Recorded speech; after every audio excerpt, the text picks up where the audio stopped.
Hi. In the further exploration of classes and objects section, we continue to, you guessed it, explore classes and objects. Okay. The section reiterates elements of previous sections. For instance, it talks about classes and class definitions. And when I say class definition, I mean the combination of instance variables, a class constructor, and at least a class method. Okay. So it addresses that information, but it also presents some new concepts. Okay. So in this video, I'm just going to cover the new info addressed, the iteration of those concepts, such as classes, objects, class definition. All that's very important, but I'll let you take care of the refresher on your own. Okay, the review of that information on your own. Instead, we're just going to address these following newly introduced concepts: the startup class, overloading constructors, this keyword, this keyword, and printing objects. Okay. So startup class. What's a startup class? Why do we use a startup class? Okay. So as we begin to develop more complex classes, we often find that one program or project will encompass multiple classes. Okay. So for instance, remember the book program we developed previously? Well, imagine that library wants to allow library patrons to search for a variety of library media, not just books, okay? So imagine that the library has videos. It also has digital books that could be searched for, and therefore these two pieces of media also need to be cataloged. Okay, finally, imagine that the digital books and the physical books, they have different cataloging requirements, okay? So if we were to develop a program or a project for this purpose, to search all the cataloged library media, that program would likely include a class for physical books, digital books, and videos, maybe even more, okay? But with that, it's important to remember that a Java class file can only contain one class definition. You can have multiple classes within a program or project, but a Java class can only contain one class definition. So for our library project, we would need to have separate classes for each books, digital books, and videos.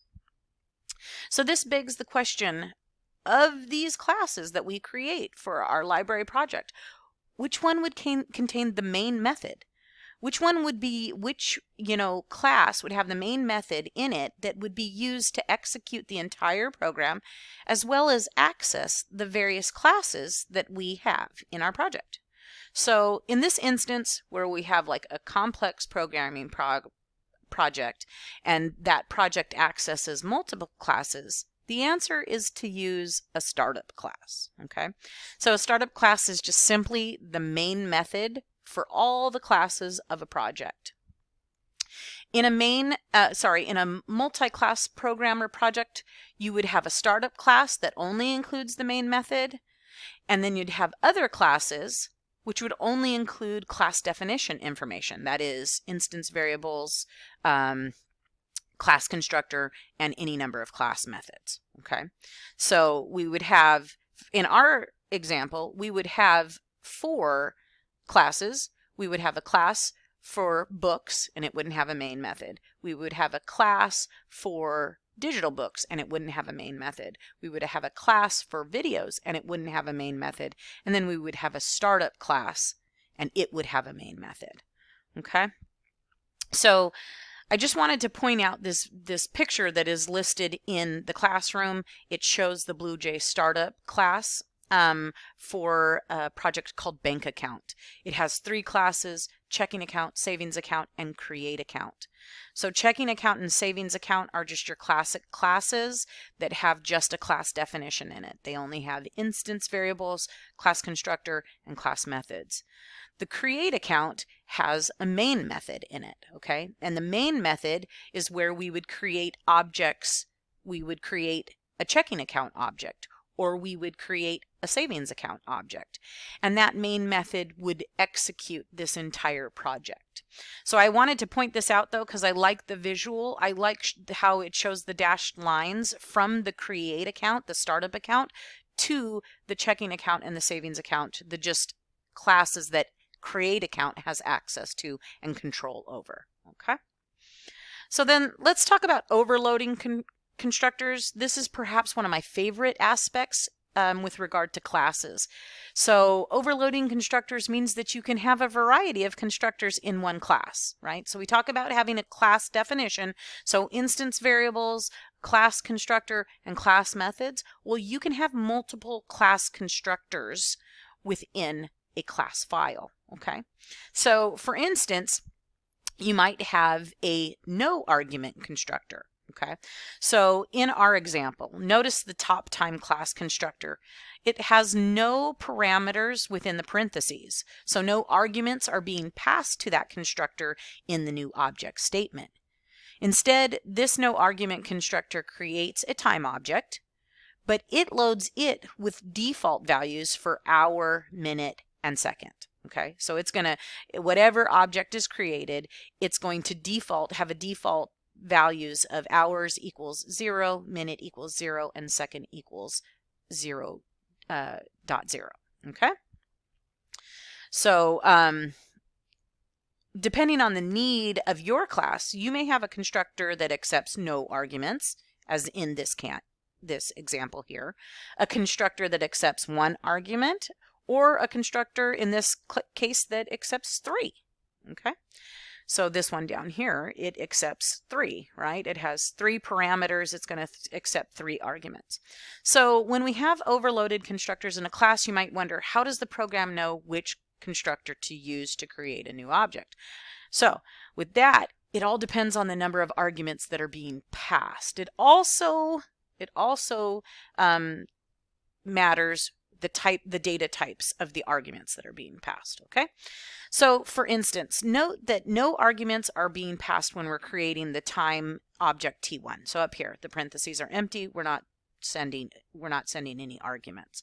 Okay, so we're going to create a T1 object. It's going to have an hour of 0, a minute of 0, a second of 0.0. Okay, but the new object statement that creates time T2, the time object T2, it sends 3 objects, 11, 8, and 3.14159. Okay, it sends 3 arguments to the time constructor that has 3 parameters. Okay, so the number of arguments passed in the new object statement, it corresponds to the number of parameters listed in the constructor that you're going to use. Okay, also important to note, and I didn't want to get into it too much, but the data types have to match. Okay, so you could actually have multiple constructors that accepted 3 arguments, but they would have to have different variations of data types. Okay, so in our time constructor that has 3 parameters, it accepts an integer, and a double. Notice when we create the time T2 object, we send data to it. We send 3 pieces of data: integer, double. Okay, if this information didn't align with the information that this constructor can accept, we would get an error. Okay,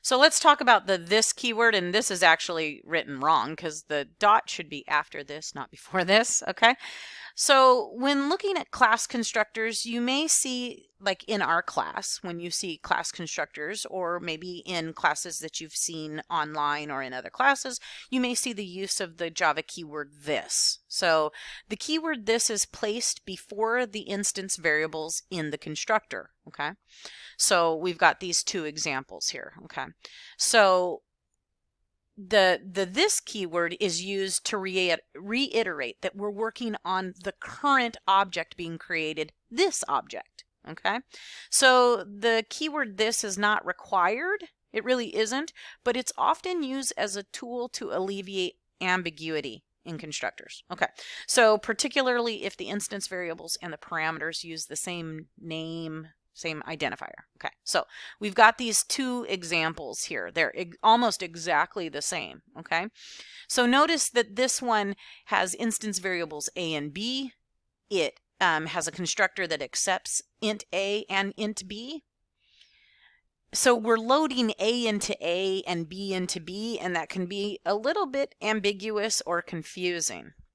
So when we use the term this, it implies this a for this object is going to have A in it. And this B for this object is going to have B in it. It's still a little bit ambiguous, but it is less ambiguous. Okay, so this helps to try to remove that ambiguity. Perhaps a better way, you should still use, this is still a good idea, but perhaps even a better way to alleviate complete ambiguity would be not to use the same parameter names as your instance variables, right? Try to get away from that. Okay, so let's move on. Printing objects. Okay, it's important to understand that if you try to use a standalone print method, you know, all the system.out.print that we're used to, those methods, if you try to use those to print the information stored in an object, you won't get the instance variable information that you expect, but rather you'll get this like weird output statement. That's a combination of the class name and a hexadecimal code that represents the object's location on a given computer, okay, at a given time. So like this, that hexadecimal value might be one thing when you try to run the program once, and then the value might change at another time. Okay.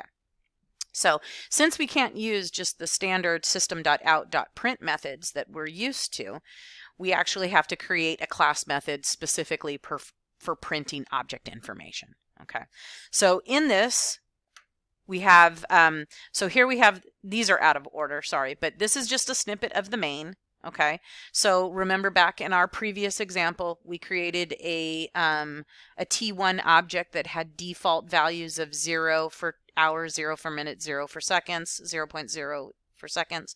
And then we had, we used the 3 parameter, the 3 argument constructor to create the T2 object. Okay, so this is the main after we created those objects. And we, in this main, we just use a simple system out statement to try to print the T1 and T2 object. Okay, then I've just got a blank line here. And then I've got a call to this method called print time, and it's, you know, and I'm sending the T1 object and the T2 object. So down here is our method print time. Okay, so basically what it does is it accepts a time object, T, and then basically it just formats it, prints it out. Okay, and it's going to print it out. Don't worry about this printf format. We don't use this very often, but printf allows you to format the printout statement. If you want to know more about it, just message me. I've got a handout that could help you, but I'm not a huge fan, but if you want to know more about it, I will. Okay, so it's got this printout, and then it's got this, the break statement, so that it's going to give us a tab, right? So it's going to list the hours, the minutes, and the seconds. Okay. So, and then it's going to print a blank line. Okay, sorry, I'm rambling now. But so if we were to execute this main method right here, this is what we would see. Okay, so the top 2, they're going to print out this, you know, the time object, the @ symbol, and then this hexadecimal code. Okay, so that's what those are. Those are the attempt to print out the 2 objects using the print methods like we're used to. The ones down below, these are where we called the print time method and we passed T1 and T2, and those are the printouts for it. Okay, so just from here on out, as we deal with objects, just be aware you're always going to have to create some kind of print method to print out the information, because you just trying to use one of the print methods that we've used in the past to print objects will not work. Okay, so with that, that's all there is for this section. I hope that it explains the new concepts a little bit. Remember, if you have questions about this section's concepts or the programming practice activity, please reach out to me.